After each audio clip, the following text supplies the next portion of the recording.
Good morning to you all and welcome to your weekly morning show. The first day of the Islamic holy month of Ramadan started yesterday with hundreds of millions of Muslims worldwide entering a 4-week period of worship. But the observance comes at a time when numerous countries and governments across North Africa and the Middle East are witnessing economic challenges. This morning we're having with us Mr. Ali Metwali, an economic analyst, to talk about consumption and prices in the holy month of Ramadan. Good morning, Mr. Ali. Thank you for accepting the invite. Morning, and thanks for having me. Thank you. Before delving into the topic and answering some questions about inflation, overconsumption and food waste, let's follow this report first. The holy month of Ramadan is starting with millions of Muslims around the world feeling the pinch of inflation for the third year in a row.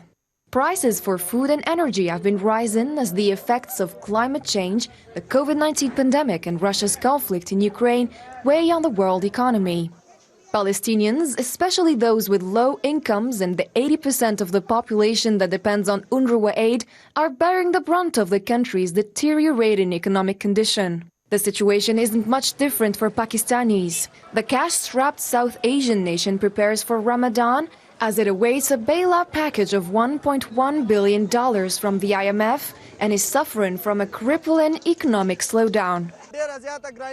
Don't even ask about inflation. Everything is beyond the reach of the poor. They cannot even look at all these things on sale. In fact, even people from the middle class are compelled to think, what should we buy? What should we forego? These huge crowds that you are seeing here are only asking about prices and then going away. Not many people are purchasing much.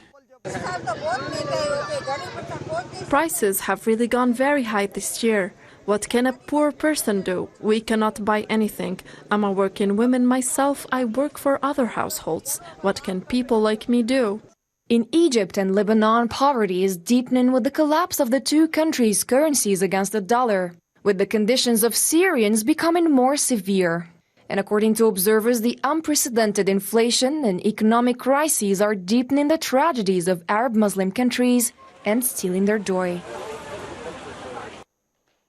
As we have seen in the report, the holy month of Ramadan came amidst historic levels of inflation and rising food prices across the Middle East and North African countries, which has left families struggling to afford the basic necessities, turning the holy month of Ramadan from a month of celebration into one of hardship.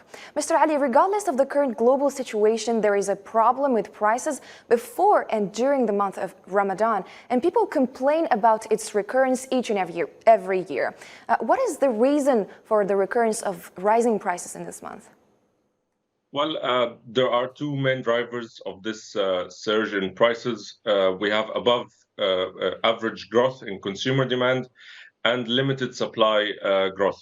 So demand is usually higher than supply ahead of Ramadan, and sometimes shortages happen in some food segments, which lead to an uneven surge in prices of some items.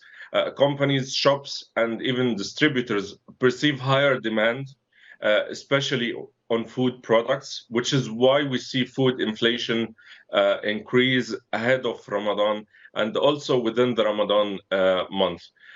But we have to acknowledge also some other drivers, like higher import costs, which is due to shipping costs and also the current currency depreciation we are seeing in emerging markets against the dollar because of higher interest rates in the US.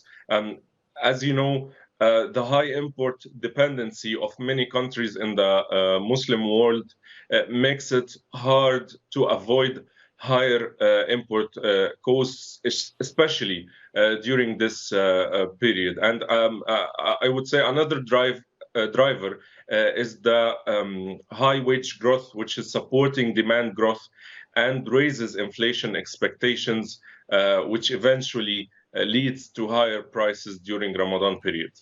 Mm-hmm. So the current economic situation or the current global situation, the whole picture is a driver of this rise in food prices and inflation in Muslim countries. Mr. Ali, despite the high prices and limited income, we see overconsumption and food waste during the month of Ramadan. How can this contradiction be explained? You are correct that there is excessive consumption, I would say, during the month of Ramadan. But the point here is that not all products see the same increase in consumer demand.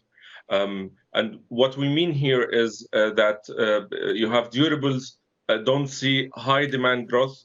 And examples would be furniture, cars, household appliances, even semi-durables like clothes and footwear, and even skincare. All that might see a decline even in consumption because consumers tend to reallocate spending towards food items. But in the second half of the Ramadan month, or the last 5 days or so, demand for clothing and footwear increases, notably in preparation for the Eid days, which is why prices increase on Eid's Eve on response to that excessiveness in demand. Right. So can we say that religious practices do have effects on the economy or economies overall? Yes, of course. As you know, economic growth is driven by 4 factors: higher consumer spending, higher government spending, higher net exports, and higher public and private investments. So even though exports growth right now is being weighed down by weakening global demand, we are seeing consumer demand growing due to religious practices, which is a main driver of economic growth.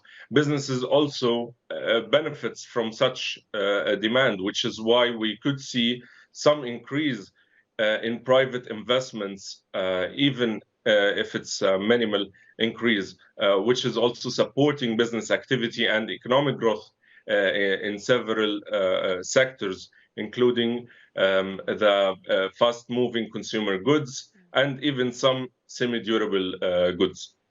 Right. So according to you, as the last question, according to your expertise, how should consumers behave during this holy month?